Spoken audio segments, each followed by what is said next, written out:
Donc, sans plus tarder, je vais donc vous présenter ce qu'est le programme GHP, génétique, l'acronyme génétique haute performance, donc une innovation de gène diffusion, qui a été lancé en mai 2021 sur le terrain, après 4 années de recherche. Et donc, j'attaque tout de suite en vous présentant comment je vais m'y prendre pour vous en parler. Donc, je vais repartir en fait d'un constat en élevage. Et c'est ce constat-là, en fait, qui a de notre côté initié la réflexion qui a conduit dans ce programme GHP. À cette occasion, je ferai quelques rappels de génétique très, très soft, très rapidement, mais il y a quelques éléments à bien avoir en tête sur des aspects génétiques pour bien comprendre ce qu'est GHP. Ensuite, donc, ce sera ce qu'est le programme GHP en tant que tel. Et dans le programme GHP, je vais vous parler de microbiote, comme Thierry vient de le dire. Donc, à ce moment-là, je développerai sur quelques slides ce qu'est le microbiote, mais sans rentrer dans le détail. Je ne suis pas forcément le plus éminemment scientifique sur ce sujet-là, donc je vais le survoler, mais je vais vous donner quelques éléments. Et ensuite, on reprendra donc ce qu'est GHP, mais sous sa forme de résultats concrets. Qu'est-ce que ça produit d'un point de vue technique, mais aussi économique, avec le retour sur investissement. Puis après, une diapo de conclusion, et après, libre à vous de poser toutes les questions, et je m'efforcerai d'y répondre au mieux. Alors, le constat en élevage, c'est le suivant. Il n'est pas rare d'entendre deux éleveurs voisins discuter, et puis l'un va dire « Ah ben moi j'ai eu 3 descendances du taureau tuture, il fait des super génisses, elles produisent bien, j'ai pas de problème avec elles. » Et puis le voisin qui dit « Bah moi j'en ai 3 aussi, mais alors chez moi dans le Nord on dit c'est des carnes. » Donc voilà, c'est donc des animaux qui ne vont pas rester dans l'élevage parce qu'ils ne vont pas s'adapter à cet élevage-là. Et donc, si je formule ça autrement, c'est quoi qui se cache derrière cette expression, cet échange entre deux éleveurs? C'est qu'à génétique identique, deux élevages, deux contextes, deux environnements ne vont pas permettre la même performance, les mêmes performances, la même expression du potentiel génétique qui se cache derrière cette première partie de la phrase. Et inversement, à environnement identique, deux génétiques similaires, ne vont pas du tout réagir de la même façon. Le programme GHP, c'est donc de comprendre, d'identifier, de quantifier ce qui se cache derrière cette interaction entre la génétique et l'environnement, de façon à pouvoir l'intégrer dans un certain nombre d'éléments pour être en mesure, comme on produit de la génétique, on vend de la génétique, l'idée est d'identifier ces choses-là pour que l'éleveur fasse les meilleurs choix pour son contexte à lui.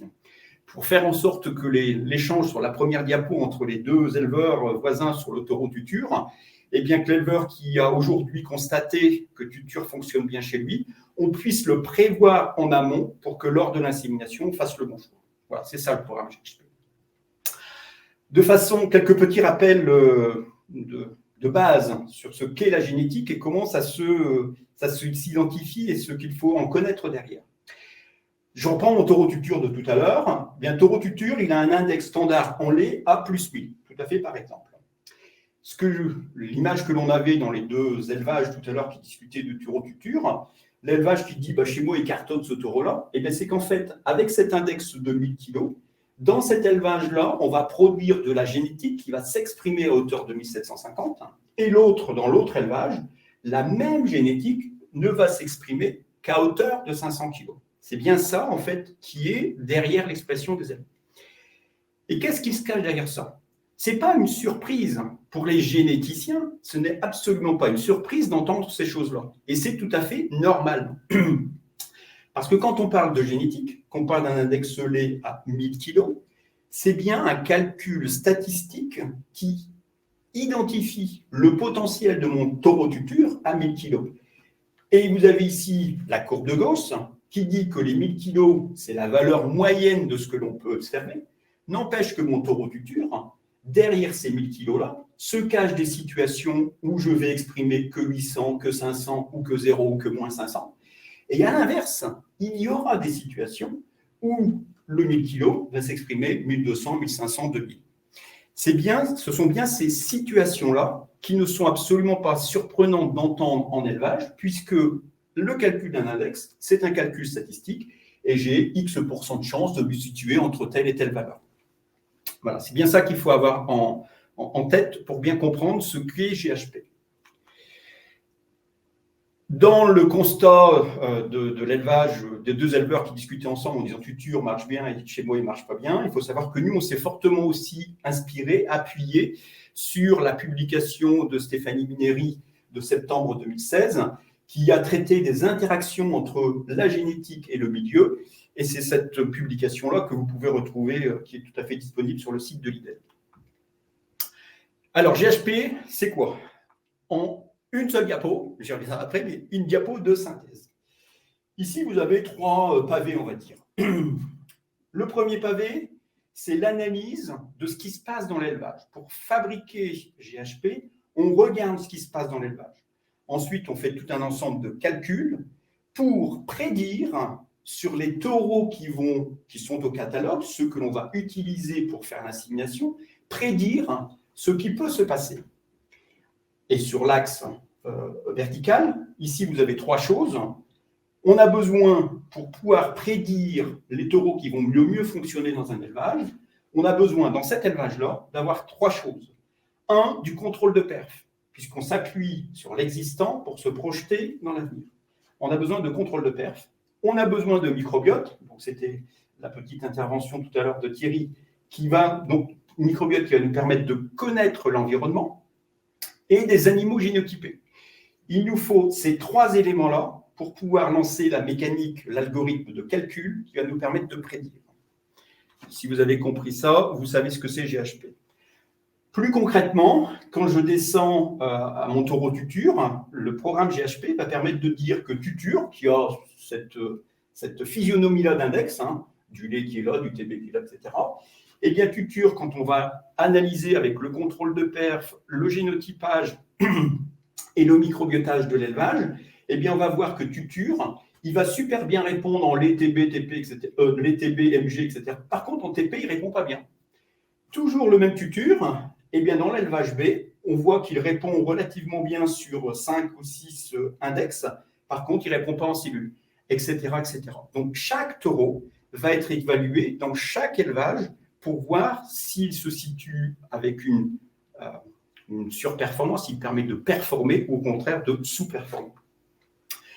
Quand on a fait ce calcul-là pour tous les taureaux, que je reviens dans une situation d'un élevage, tout le catalogue des taureaux de gène diffusion est donc évalué avec un certain nombre d'index et de variations d'index pour faire en sorte que dans mon élevage, le taureau A, ça peut être toujours tuture, eh bien voilà la physionomie qu'il a. Le taureau B, il est où celui-là? Le taureau B, il est là, il aura cette physionomie-là d'index, etc. Et donc, c'est ça qui va nous permettre d'intégrer ça dans les calculs. Okay. Alors, je viens de vous parler de microbiote. Un petit zoom sur ce qu'est le microbiote.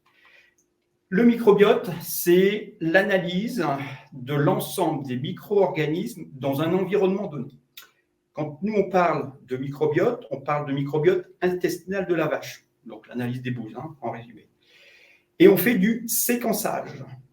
L'idée étant de connaître toutes les populations qui peuplent le milieu intestinal de la vache et de quantifier ces populations.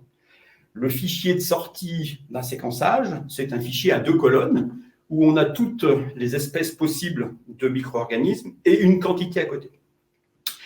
Ce qu'il faut savoir, c'est que ce microbiote, il va évoluer au fil du temps, il n'est pas stable, il n'est pas figé dans le temps. Chaque animal va avoir un microbiote qui évolue au fil du temps en fonction de l'alimentation, de l'environnement, des cycles de vie, du style de vie de l'animal. Mais aussi, ce microbiote présente une certaine stabilité dans le temps. Et il y a des marqueurs dans l'analyse du microbiote qui nous permettent de remonter jusqu'à la naissance de l'animal. Aujourd'hui, on est capable d'identifier de façon quasi certaine si la vache sur laquelle on fait un prélèvement de microbiote aujourd'hui, si elle a eu du colostrum le jour de sa naissance. On a donc un marqueur qui reste dans le temps. Donc le microbiote évolue, mais il y a une certaine stabilité. Il y a des marqueurs qui restent. Bon, je ne sais plus ce que je voulais dire, donc je passe. Pardon. Alors, donc on s'est appuyé, donc le microbiote sur la partie bovine. On n'a pas fait que de la recherche fondamentale. en fait, le microbiote, on s'est beaucoup appuyé sur les recherches en humain. Il y a plein de publications en humain, et donc on s'est inspiré de ce qui se fait dans l'humain pour le transférer sur le bovin. Et on sait aujourd'hui que sur l'humain, par exemple, le microbiote est un marqueur de santé, mais aussi de performance physiologique. Et ça, il joue un rôle primordial dans cette santé et ces performances physiologiques. Et j'utilise volontairement le terme performance physiologique sur l'humain pour faire le transfert ensuite sur la partie bovine. N'empêche qu'une caractéristique de santé sur l'humain est aussi une performance. Alors, je vais prendre 2 exemples sur la santé et sur la performance physiologique. Aujourd'hui, en humain, on est capable, avec une seule analyse de microbiote, d'identifier le risque de maladie d'Alzheimer. Aujourd'hui, il y a un laboratoire aux USA qui, pour 400 €, vous fait votre analyse de microbiote et va vous fournir un risque d'apparition de la maladie d'Alzheimer avec l'âge auquel cela peut apparaître. Donc, en fait, ils ont tellement une énorme base de données sur ce point-là précis qu'ils sont en mesure de faire ces calculs-là. En fait, ce sont bien des calculs statistiques, on est aussi comme les index. Et donc là, il y a vraiment une relation entre le microbiote et l'apparition de maladies. Et exprimer une maladie, c'est une forme de performance, plus ou moins négative forcément. Mais donc, nous, tout ce qu'on a fait, c'est de s'appuyer sur tous ces éléments-là, avec toutes les publications qui existent, pour s'en inspirer dans le bovin. On a été amené aussi à faire quelques compléments, puisqu'il y avait quelques éléments qui n'étaient pas caractérisés chez l'humain, mais qui sont spécifiques au bovin. Et donc, on a fait un peu de recherche fondamentale aussi sur la partie bovine pour en arriver à ce programme. Dernier élément pour vous montrer la puissance du microbiote, c'est que si je pars de 2 souris qui sont 2 souris clonées, donc ça c'est une expérience qui a été conduite à l'Institut Pasteur, et que cette souris qui est dans un état normal d'engraissement, que je viens lui donner un microbiote extrait d'un homme obèse, toutes conditions par ailleurs égales, la souris grossit. Sa petite sœur, sa congénère, sa clone, si elle mange que du microbiote d'un homme mince, la souris reste mince. Si j'inverse, le résultat sera le même. Et on peut croiser en boucle. Donc, c'est à travers ça que l'on voit que le microbiote présente cette puissance et porte des éléments de performance. La souris qui grossit, c'est comme la vache qui produit plus ou moins de lait.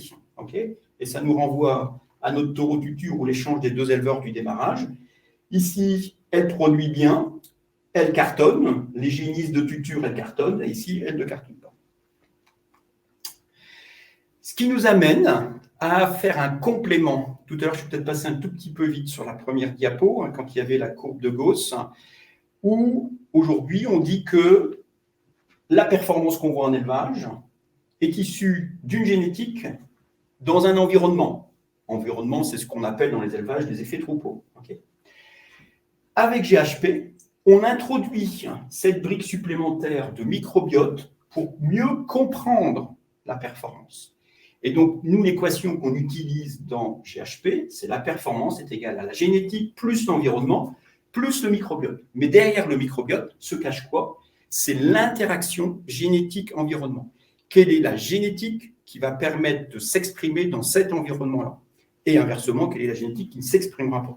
Donc, on amène en fait une brique de précision à la connaissance génétique et donc l'expression de ce potentiel génétique sous forme de performance. Alors, je vous ai parlé de microbiote, et quand je vous ai parlé de microbiote, je vous ai parlé de séquençage. Le séquençage, c'est une technologie qui coûte cher. Chaque échantillon nous coûte à peu près 100 €. Enfin, c'est un tarif public, mais on est dans cet ordre d'idée-là. Donc, vous imaginez un troupeau de 100 vaches, s'il fallait séquencer les 100 vaches, 100 fois 100, ça fait un peu cher. Donc, on a essayé, un petit peu par tâtonnement au début, mais on a mis en place une procédure de clustering, en fait, qui va nous permettre d'identifier des types de vaches qui sont révélatrices d'un certain nombre de choses, qui vont donc nous conduire à dire que prélever 10 vaches tous les ans à la même époque est suffisant pour caractériser un environnement et de pouvoir l'intégrer dans le modèle GHP. Le clustering, c'est quoi? Donc ici, vous avez une photographie de ce qui s'est fait dans un élevage. Chaque point bleu est une vache. Chaque point bleu est une vache qui est caractérisée par sa performance et son génotype. On introduit bien toutes les notions de génotypage dans cette notion-là. Et ensuite, on fait du clustering. Comme on sait qu'il nous en faut 10, eh bien, on va aller rechercher quelle est la vache. Donc, chaque échantillon rouge représente la vache qui va être ciblée pour faire le prélèvement. Et de façon très pratico-pratique, on prend dans un kit, on va aller chercher de la bouse de chacune des vaches en point rouge que l'on va mettre dans un petit flacon comme celui-là qui contient déjà une dose de conservateur et de stabilisateur qui agit en fait comme un Polaroid, un appareil photo des années 80. Et donc, dès que la bouse est mise à l'intérieur, il y a une photographie qui est figée de chacune des espèces et de leur quantité représentative de chaque vache. Et c'est ça qu'on analyse donc ensuite. Voilà pour la partie microbiote. On revient maintenant donc à GHP en tant que tel et quelques résultats techniques et sur son retour sur investissement. Donc tout ce que l'on a fait aujourd'hui, on l'a fait uniquement sur la race Holstein. Et donc ça n'est que valable que en race Holstein. Je vous l'ai dit tout à l'heure, il nous faut 100% du troupeau génotypé et il nous faut du contrôle de performance, sinon on ne peut pas bâtir l'identification des génétiques qui correspondent à l'élevage pour le projeter ensuite sur les taureaux du catalogue. Et on l'a fait à l'heure actuelle uniquement sur 6 index élémentaires, que sont le lait, le TB, le TP, l'AMG, l'MP et les cellules. Et on réutilise ces données des index élémentaires pour l'appliquer à 3 index de synthèse, que sont l'issue, l'INEL et la SAMA. Ce qui signifie que d'un catalogue, aujourd'hui le catalogue gène diffusion, c'est ça, on diffuse ce catalogue-là identique à tous les éleveurs. Dans le cadre de GHP, on vient en fait modifier ces index qu'on vient de voir, là, les 6 élémentaires et les 3 de synthèse, pour dire que pour chaque éleveur, de façon très schématique, chaque éleveur va avoir son propre catalogue. Chaque éleveur va donc avoir dans les valeurs qu'il pourra utiliser pour son élevage, les valeurs des taureaux qui vont être modulées par le petit thème que je vous avais affiché tout à l'heure, de façon à intégrer l'interaction génétique-environnement propre à son élevage.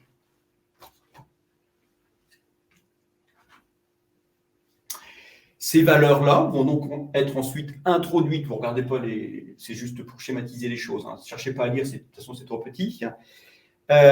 Ces valeurs-là vont donc ensuite être introduites informatiquement dans notre outil d'accouplement qu'on appelle Optigène, et le moteur de calcul qui est utilisé dans Optigène pour faire l'accouplement va intégrer donc la stratégie de l'éleveur, les défauts majoritaires de chacune des vaches, et il va aller lire dans le catalogue spécifique de l'éleveur, donc les valeurs qui sont propres à l'éleveur dans son catalogue à lui, quels sont les taureaux qui permettent de mieux corriger les situations de chacune des vaches en fonction de la stratégie de l'élevage.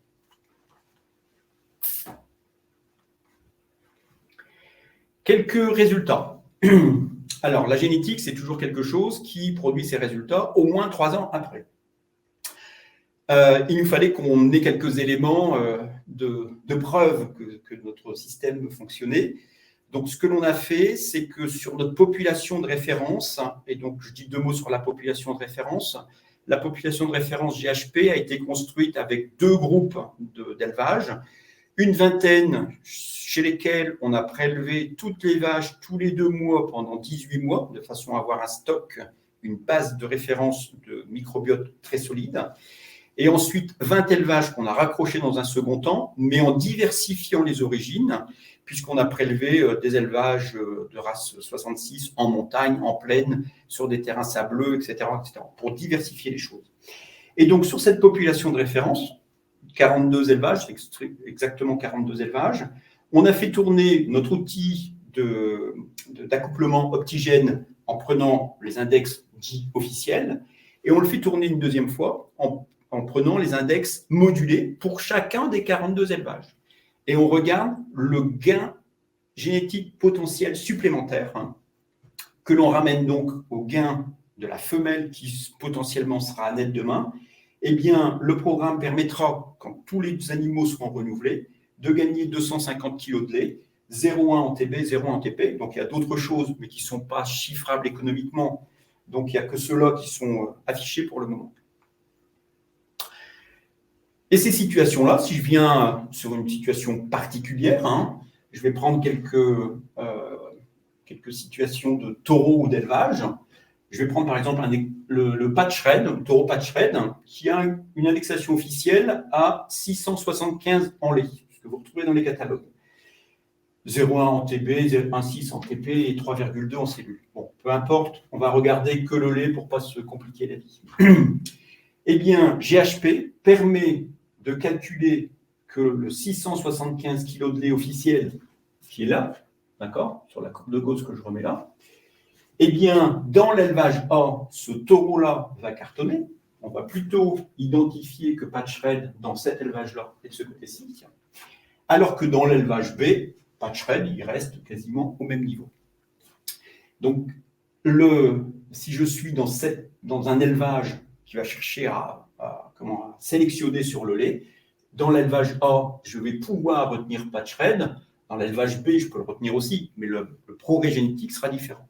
Et donc, quand je vous disais qu'on gagnait 250 kg de lait, 0,1 en TB, 0,1 en TP, c'est en faisant ces calculs-là, en disant, dans toute ma population de femelles disponibles dans l'élevage A, je fais tourner le petit d'accouplement, il garde ou il ne garde pas patch red, et quand je le fais tourner avec les index modulés par GHP, patch red a beaucoup plus de chances d'être retenu. Et donc, ici, vous voyez qu'on gagne 700 kg de lait d'écart sur l'indexation mâle, divisé par 2, statistiquement divisé par 2, ça veut dire qu'on aura des femelles à naître issues de patch red dans cet élevage-là, où je peux avoir un gain génétique de 350 kg. Autre exemple, autre façon d'appréhender les choses, dans l'élevage B, le même élevage que tout à l'heure, précédemment, je compare deux taureaux, Rasta P et Puncher P. Ces deux taureaux-là, en fait, sont équivalents sur l'indexation officielle. Ils sont équivalents, 932 et 904. Quand je fais tourner les plans d'accouplement, si je sélectionnais que sur le lait, c'est très simplifié comme réflexion, eh bien, l'un et l'autre pourraient être retenus de façon identique. Dans mon élevage B, qui est GHP, je vois que Rasta P perd 200 kg de lait ici, et en Puncher P, lui, à l'inverse, il en gagne 400.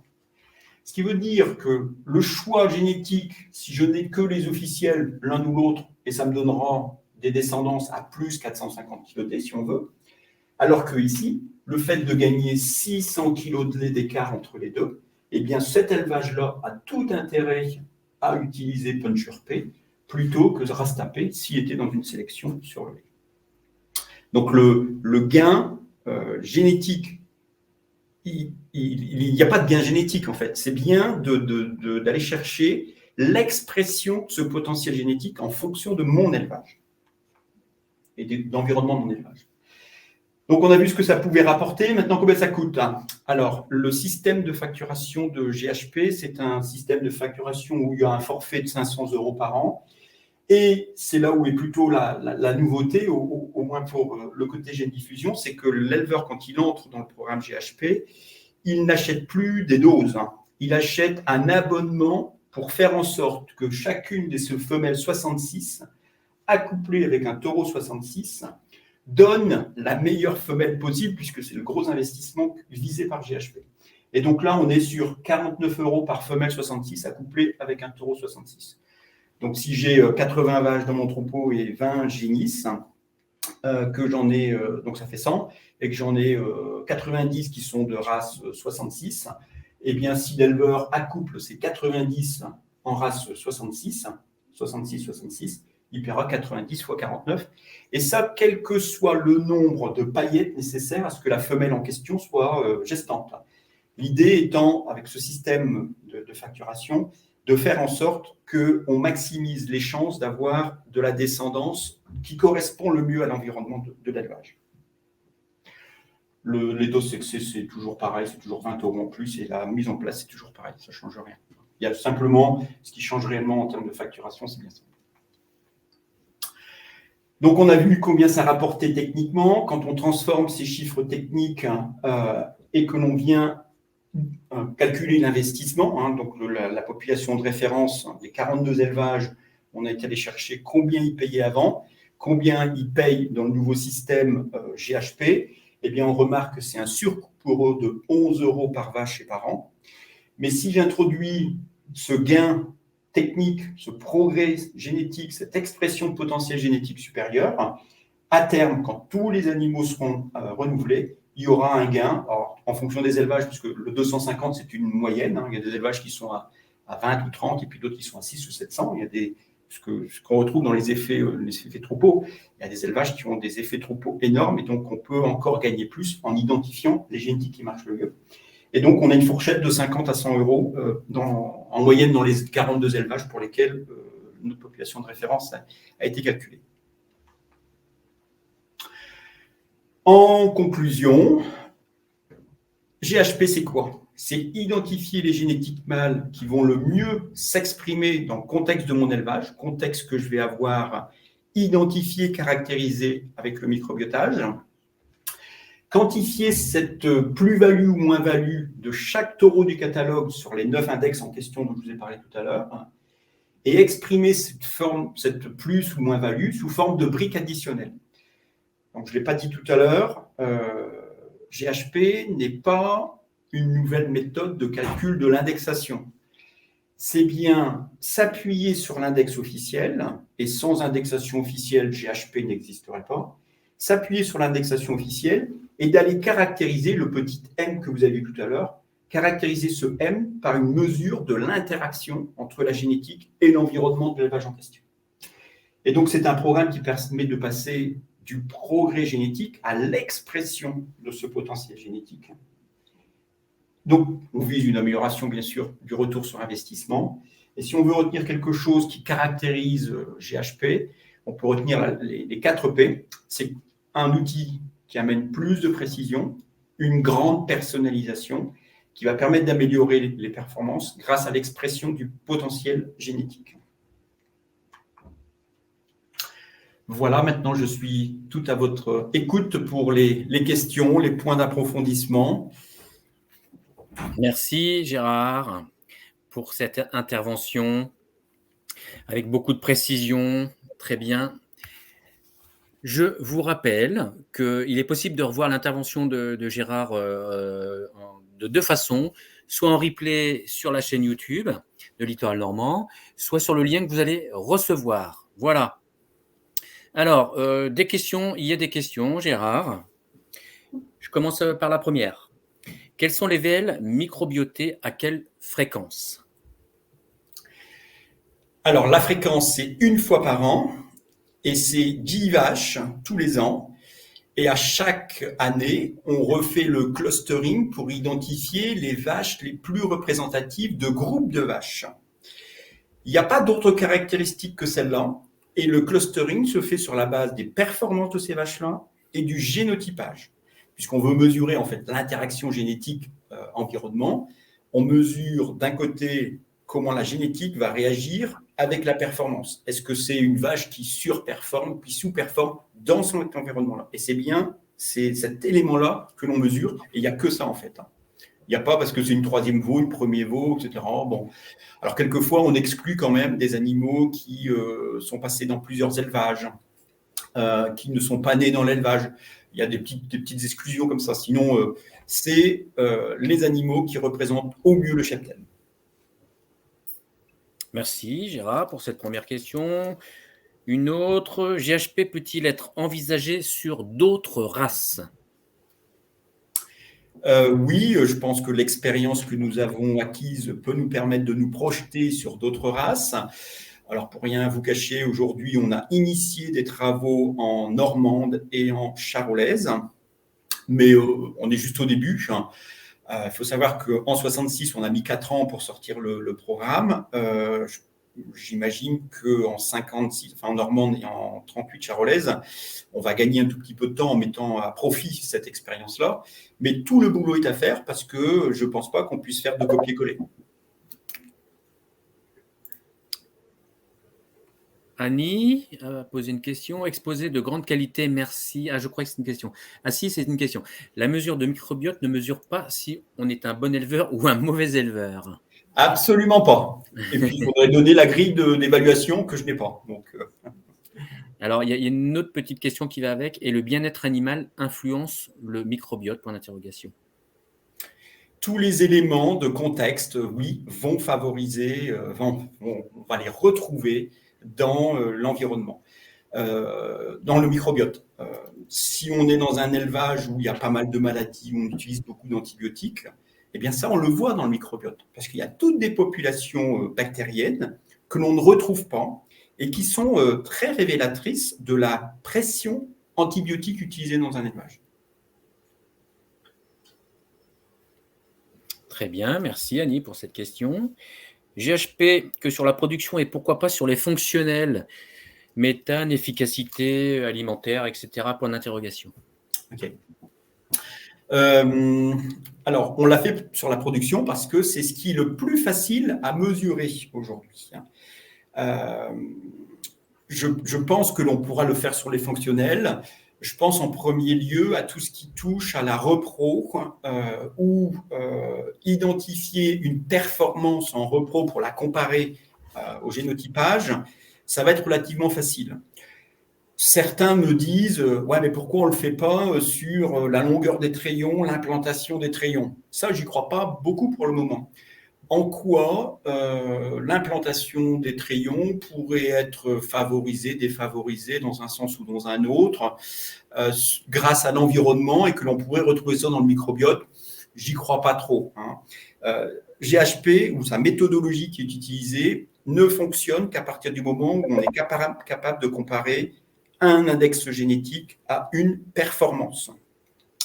Et la longueur des trayons, l'implantation des trayons, je reste dubitatif. Mais le boulot reste à faire. On a déjà un petit peu de commandes autour de la repro. C'est clair que ce qui viendra après les index de production seront certainement des index fonctionnels et qui iront dans le sens de la durabilité des élevages et tout ce qui va avec pour aussi avoir actionné le levier de la baisse du carbone. Parce que plus une vache dure, moins j'ai besoin de renouvellement. Et donc, enfin, je ne vous fais pas le discours, mais c'est donc un véritable levier pour réduire l'empreinte carbone de l'élevage. Quand le microbiote est mesuré chez un éleveur, cela sort sous forme de chiffres, d'index, point d'interrogation. Alors, les restitutions de microbiotage aux éleveurs ne sont pas faites. On utilise le microbiotage pour faire tous nos calculs. La question, je renverrai la question à l'interlocuteur qui pose celle-là. Et si on vous envoyait le résultat du génotypage brut, vous en feriez quoi pour savoir que sur cette zone-là, c'est un A ou un T ou un G ou un C? Vous n'en feriez rien. Le microbiotage, pour l'instant, là où on en est, c'est la même chose. Donc, ça reste dans une boîte noire. Enfin, si vous voulez consulter les résultats, il n'y a pas de souci. On a un outil de visualisation qui peut être disponible, mais vous n'en ferez rien, me semble-t-il. Par contre, concernant le GHP et par rapport à une valorisation complémentaire, là, on est sur le constat. Ce que l'on réfléchit ensemble, c'est d'aller sur la partie conseil, la partie amélioration, c'est qu'on fait le constat de l'environnement. Et un des travaux qui reste à faire, c'est de se dire, est-ce que l'on peut améliorer l'environnement? S'il y a l'environnement, dans le cadre du GHP, on mesure l'impact de l'environnement sur la génétique, mais est-ce qu'on peut influer positivement sur l'environnement? Donc, on pourrait l'appeler le conseil haute performance. Donc, on y travaille au niveau de synergie avec Gène Diffusion. Et voilà, les travaux ne sont pas aboutis, mais en tous les cas, ça fait partie des axes de réflexion qui sont menés. Et en complément, tout à fait, GHP, c'est comment j'adapte la génétique à un environnement que je considère stable. Alors que CHP, un conseil haute performance, ça sera de dire si je considère que la génétique est stable, comment je peux améliorer l'environnement? Quels sont les leviers que je peux faire bouger, justement pour que cette génétique s'exprime mieux. Et donc les deux leviers sont complètement complémentaires et on tire la charrette dans le même sens. Et si on veut aller encore plus loin ou en complément, on travaille également avec le groupe Gènes Diffusion. On est en réflexion et même dans le cadre de partenariats plus larges au niveau d'Alliance sur l'épigénétique. Donc, il y a encore disons, c'est l'effet milieu sur la génétique d'aujourd'hui et de demain. Donc, c'est encore une thématique importante mais complexe et qui va nécessiter encore quelques années de travaux. On a répondu à toutes les questions. Merci en tout cas pour cette avant-dernière session. Merci aux participants. Alors n'hésitez pas, si vous avez des questions qui vous viennent encore à l'issue de cette conférence, vous pouvez prendre contact avec Gérard par le biais du service client Littoral Normand. On transmettra et je pense que Gérard pourra vous faire des réponses à toutes vos questions. Avec plaisir. Voilà. Merci à vous.